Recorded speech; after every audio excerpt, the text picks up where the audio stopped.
प्रिय अध्यापकों और अभिभावकों, आज का यह संदेश कहिए या मेरा विचार मानिए, ये अध्यापक दिवस के उपलक्ष्य में मैं कुछ आपसे अपने जीवन की कुछ बातें साझा करना चाहता हूँ। 20-25 वर्ष के अध्यापन में और उससे पहले लगभग 25 वर्ष के अध्ययन में मैंने जो पाया और किस प्रकार धीरे धीरे बदलाव आया और ये बदलाव हमें कहाँ ले जा रहा है, आइए थोड़ा सा इसका विश्लेषण करें। मेरी कोशिश पूरी रहेगी कि जो आज स्थितियां हैं उसके कारण और उसके निवारण पर भी अगले भाग में मैं आपसे बात कर सकूं। जो मुझे लगता है, मैं 100% सही हूं ये मैं नहीं कहता, पर मुझे लगता है कि अगर आप ग्रामीण अंचल में या कस्बों में या छोटे शहरों में यदि आप इस बात को देखने जाएंगे तो आपको शायद कुछ अपने आसपास की बात लगे, और यदि आपको अपने आसपास की बात लगे तो मेरी बात का समर्थन कर दीजिएगा कि ऐसा हो रहा है। आइए कुछ प्रश्नों से अपने आप को तोलें और इन प्रश्नों में आपने अपने आप को स्व केंद्रित करना है।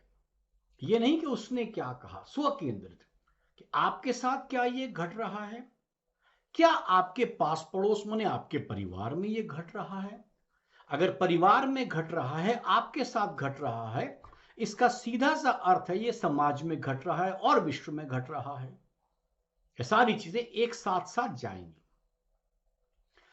बीते कुछ समय से अब अभिभावकों को और अध्यापकों को, जिन अध्यापकों का कुछ अधिक पढ़ाने में समय गुजरा है, माने कुछ वर्ष उन्होंने कर लिए हैं पढ़ाई में, वो अपने आसपास इस बात को देखें। और कुछ अधिक अध्यापक जो छोटी और बड़ी कक्षाओं में उनको कई बार पढ़ाने का मौका मिलता है, वो दूसरी तीसरी चौथी और 8वीं 9वीं में पढ़ाते हैं। ये आप अपने और अभिभावक अपने आप में एक बात का उत्तर समझें। पहली बात, क्या जो अभिभावक और अध्यापक आज पढ़ाते हैं उनको जो आदर मिलता है, अध्यापकों की बात कर रहा हूं मैं, उनको जो अध्यापक को आदर जो मिलता है, क्या आपने अपने गुरुओं को या अपने शिक्षकों को अधिक आदर दिया या कम आदर दिया? मुझे लगता है अगर आप इसको थोड़ा सा ध्यान से सोचेंगे तो आपको यह स्पष्ट होगा कि वक्त के साथ आप लोगों ने जो अपने माता पिता गुरुओं को जो आदर दिए हैं, आज की पीढ़ी में वह आदर की मात्रा थोड़ी कम हो गई है। इसी के साथ जिनके बच्चे दूसरी तीसरी चौथी माने 4 5 6 क्लास में पढ़ते हैं और बड़ी क्लास में पढ़ते हैं, इसके बीच का अगर आप अंतर देखें तो जब आपका बच्चा दूसरी तीसरी चौथी में पढ़ता है तो आपका अधिक आदर करता है। आदर से मेरा मतलब ये नहीं कि आपको रोज नमस्कार करे, मतलब आपकी बातों पर सहमति करे, मतलब आपकी बात को आपसे बात सुनकर मान ले। क्या ये अधिक हो रहा है या कम हो रहा है? आप अपने आप को यदि सोचने की कोशिश करेंगे तो यह परिवर्तन ग्रामीण अंचल में या छोटे कस्बों में बहुत ही बढ़ता जा रहा। अभी कम है, लेकिन शहरों में शायद ये अंतर आपको कम नजर आए, परंतु ग्रामीण कस्बों में यह अंतर काफी हद तक बढ़ा हुआ आपको नजर आएगा। मैं अपनी बात करूं, एक समय था मैं ऑर्डिनेंस फैक्ट्री मुरादनगर के एक स्कूल में पढ़ा था 10 वर्ष तक, कक्षा 1 से लगभग कक्षा 10 तक समझ लीजिए। तो एक छोटी सी फैक्ट्री की एस्टेट होती थी, हालांकि मेरे पिताजी वहां पर अधिकारी थे, लेकिन उस जगह पर 3-4 हजार लोग, 4,000 शायद उस समय लोग काम करते थे, तो इतना एक छोटा सा परिवार बन गया, 15-20 हजार लोगों का एक गांव से बड़ा बन गया। लेकिन उस पूरे परिसर में, गांव में, अध्यापकों के बीच में या कहीं चलते फिरते भी मुझे कोई भी व्यक्ति मुझे मेरी गलती को मेरे सामने दिखा सकता था। जब मैं मुरादनगर में रहा तो मुझे ये डर था, ये डर नहीं था कि मेरे पिता तक ये बात पहुंचेगी या नहीं पहुंचेगी। मैं निश्चित मानता था ये बात मेरे पिता तक पहुंच जाएगी, मुझे कोई गलत काम नहीं करना। लेकिन साथ ही अध्यापकों ने भी कभी कोई कमी नहीं छोड़ी। अगर मैंने कुछ गलत किया तो उसमें मुझे भी डांटा और मेरे परिवार तक ये बात पहुंची भी। याद रहे उस समय हमारे कम से कम परिवेश में पेरेंट्स टीचर मीट का कोई अर्थ नहीं होता था, नहीं होती थी। हमारी माँ और मेरे पिताजी तो मुझे याद नहीं है कि मेरी आईआईटी में इंजीनियरिंग होने तक किसी ने मेरे कॉलेज में जाकर मेरे पिताजी या मेरी माताजी ने मेरा एडमिशन कराया हो। कर लिया स्वयं, बड़े भाई एक बार साथ गए और इस तरह काम हो जाता था। 10वीं तक में तो मेरे पिताजी अधिकारी थे उस ऑर्डिनेंस फैक्ट्री में, तो काम चल जाता था। लेकिन बाहर भी जब इंजीनियरिंग में गए, आईआईटी पढ़ने गए, तो भाई साहब मेरे साथ गए और मेरा काम चल गया। तो लेकिन आज के परिवेश में क्या आप अपने परिवार के बच्चों को भी, कोई माता पिता आसानी से अपने भाई के बहन के बच्चों को कह सकता है आपका बच्चा ये गलती कर रहा, मैंने कल सड़क पे देखा था? आप मानेंगे ये स्थितियां अब विकट होती जा रही हैं। पहली बात। दूसरी बात, जो बच्चा दूसरी तीसरी चौथी में आपका कहना मानता है, 9वीं 10वीं में आते आते क्या उतना कहना मानता है? आप समझते हैं बच्चा समझदार हो गया, बड़ा हो गया, हमारा कहना नहीं मानता। लेकिन आप समझिए दूसरी तीसरी से 10वीं में जाते हुए, 11वीं में जाते हुए, क्या बच्चा आपके साथ उतना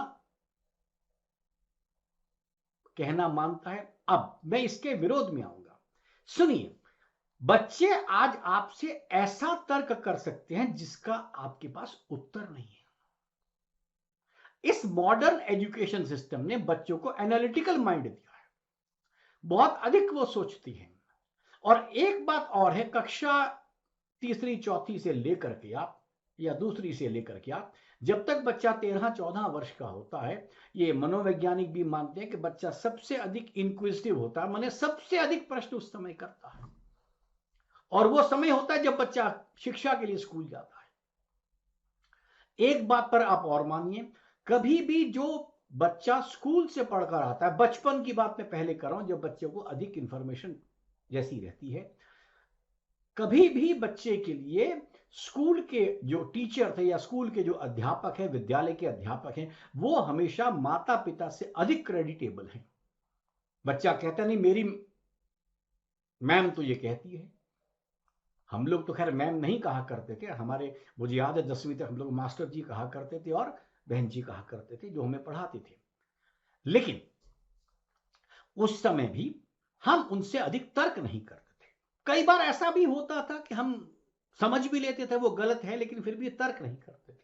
शायद मन में ये भावना होती थी चलो जाने दो। लेकिन आज का बच्चा एनालिटिकल माइंड लेकर के आपसे तर्क करने की शक्ति लेता है, और आप कई बार देखेंगे उन तर्कों पर आप निरुत्तर हो जाते हैं, आपके पास तर्क का उत्तर नहीं है। लेकिन ये तो रही हमारे सामाजिक परिवेश में बच्चों की उम्र के साथ और समय के साथ घटता परिदृश्य। एक समय पर कहीं मैं पढ़ता, मैंने देखा और बाद में मैंने गांव के अंचल में जाकर इसको महसूस किया कि महात्मा गांधी ने एक बार कहा था कि ये जो आपकी शिक्षा है, ये बच्चे को अपने घर से दूर कर रही है। शुरू में मैंने भी हंसी में उड़ा दिया कि बहुत ऐसा क्या गांधी ने कह दिया होगा। लेकिन बाद में मुझे समझ आया, जब मैं गांव में जाकर मिला, मैंने लोगों को देखा कि कारण यह है कि बच्चे के घर का परिवेश और बच्चे के स्कूल का परिवेश अलग है। घर का पहनावा अलग है, घर का खाना अलग है, घर में बातचीत की भाषा अलग है, स्कूल में उसके विपरीत है। और कुछ समय बाद बच्चा क्या करता है, स्कूल को सुपीरियर मानता है, श्रेष्ठ मानता है।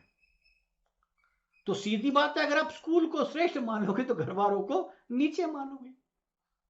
इस चक्कर में बच्चा घर वालों के अलग जाता है। आपको ध्यान होगा बच्चे उस समय भी और आज भी, आज ये स्थिति बढ़ती जा रही है जिसके बच्चा जो है अपने अभिभावकों को स्कूल में ले जाने से डरते हैं। मैं पिछले 25 वर्षों से अध्यापन का कार्य कर रहा हूं। मैं पेरेंट्स टीचर मीटिंग करता था और मैं अध्यापकों से कहता था, मतलब अभिभावकों से कहता था कि आप मुझसे संपर्क रखें, क्योंकि मेरा और आपका ध्येय एक है, बच्चे का भला करना। यदि मैं और आप साथ चलेंगे तो शायद बच्चे का बेहतर भला कर पाएंगे। कृपया मैं और आप साथ मिलें।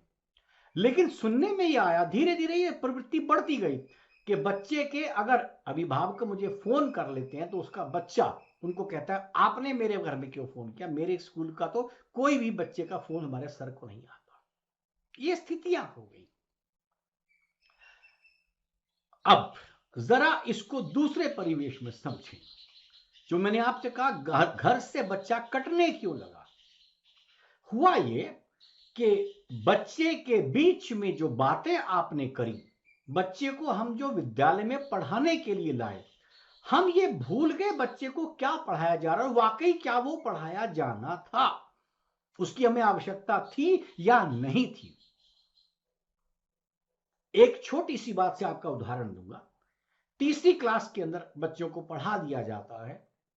मैंने पुस्तकों में देखा कि सरोजिनी नायडू बहुत बुद्धिमान थी, इंटेलिजेंट थी, वो अंग्रेजी में कविताएं लिखती थी। अब तीसरी कक्षा का बच्चा अपनी मातृभाषा तो जानता नहीं है, हिंदी तो ठीक से जानता नहीं है। उसके दिमाग में तीसरी कक्षा में ही हमने ये बात डाल दी कि अंग्रेजी बहुत बड़ी भाषा है। मैं अंग्रेजी का विरोधी नहीं हूं, अंग्रेजी में आप बात करें, मैं कोई विरोधी नहीं हूं। लेकिन हमने बच्चे के दिमाग में जो बात डाल दी कि बचपन से कि बेटा अंग्रेजी पढ़ के ही तुम आगे बढ़ोगे, तो बच्चा धीरे धीरे उस बात को अपने दिमाग में उसी समय डाल लेता है। इनफैक्ट ये जो स्थितियां मैं आपको बता रहा हूं पढ़ाने की, हर जगह बराबर है, कमोवेश यही है। छोटी कक्षाओं में एक बच्चे को सिंड्रेला की कहानी पढ़ाई जाती है, जिसमें एक राजकुमारी होती है। वो राजकुमारी का चेहरा खराब हो जाता है तो उसका राजकुमार उसको नहीं मिलता, फिर चेहरा ठीक हो जाता है तो उसका राजकुमार उसको फिर मिल लेता है। माने राजकुमारी को राजकुमार तब मिलता है जब उसका चेहरा अच्छा हो। कितनी छोटी लड़की के दिल में आपने ये बात डाल दी कि सुंदरता सब कुछ है। आप देखिए कितने आज के आपके पास जितने भी आपको आज की तारीख में जाहिरात माने विज्ञापन या एडवर्टाइजमेंट मिलते हैं, किसके लिए मिलते हैं? खूबसूरती के ऊपर। चाहे बालों के ऊपर मिल जाएंगे, नाखून पर मिलेंगे, गोरे होने पर मिलेंगे, खूबसूरत होने पर मिलेंगे, अच्छी शेव करने पर मिलेंगे, अच्छा कोलगेट क्लोजअप करके मिलेंगे, ताकि आपसे लड़की इंप्रेस हो जाए, लड़की से लड़का इंप्रेस हो जाए। मतलब ये सारी की सारी चीजें क्या वो मेरे जीवन की आवश्यकताएं हैं? वो मेरे बच्चे को गलत ढंग से पढ़ा दी जाती है और बच्चा शुरुआत से ही उस भावना में डूब जाता है कि मेरे में ये कमियां है। और ये बात सिर्फ उसके लिए नहीं है, हम घरों में भी करते हैं। क्या करते हैं मैं आपको वो बताता हूं। जब हमारा छोटा बच्चा होता है, अभी स्कूल जाने लायक भी नहीं बना होता, अब बच्चा की सड़क पे घिरते हुए गिर गया, तो हम क्या सिखाते हैं? इस चीज को धत कर दे, इसको मारो, इसने तुम्हें मारा है, इसको मारो, इसने तुम्हें तंग किया है, इसको मारो, धत कर दे। बच्चा 2 बारी अपने हाथ से धत करके उसको खुश हो जाता है। हम भी बड़े खुश होते हैं, बच्चा भी रोया नहीं। आप इस बात को समझिए, आपने बहुत सूक्ष्मता से बच्चे के मन में यह बात डाल दी है कि जो तुम्हारे ऊपर अटैक करे तुम उसका इसी प्रकार से बदला लो। ये सिखाया कि नहीं सिखाया आपने? क्या ही अच्छा होता बच्चे को यह कहे, बेटा इसने तुम्हें मारा है, कोई बात नहीं, चलो इसको प्यार करो, 2 बार किसी कर लो, ये अगली बार तुम्हें नहीं मारेगा। ये हमने किसी ने नहीं कहा।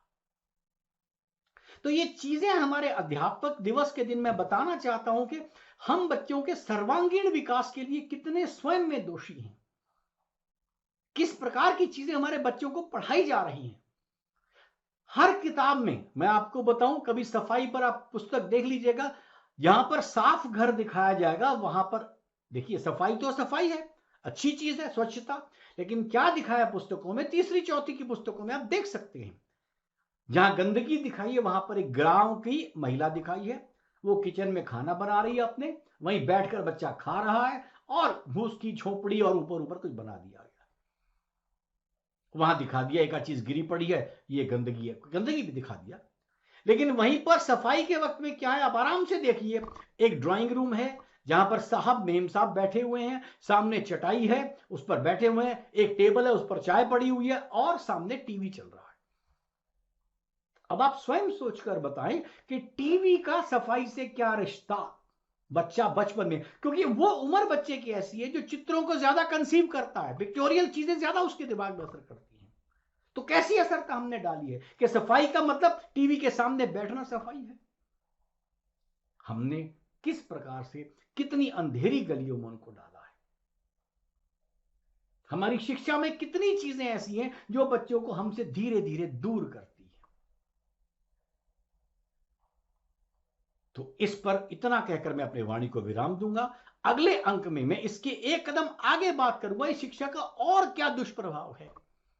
कितना तो मैंने आपको बच्चे के व्यवहार में बात करी मैंने आपसे, और अगर आप सच्चे हृदय से मन को समझने की कोशिश करेंगे और इस पर अपने आप को आंकिए, आपके घर परिवार में ये हो रहा है कि नहीं हो रहा, भाई के घर में ये हो रहा है कि नहीं हो रहा। आज आप अपने भाई के बच्चों को डांट सकते हैं क्या? आपको आपके चचा ताया के बच्चे आपको डांट सकते थे, उनको सारे रिश्ते मालूम थे, उनको पता है ताई ने बोला, चचा ने बोल दिया, सब चीज भर। लेकिन क्या आज आप अपने बच्चों को आप डांट सकते हैं? अपने भाई के बच्चों को, अपनों को भी नहीं डांट सकते। आप भाई के बच्चे तो छोड़िए।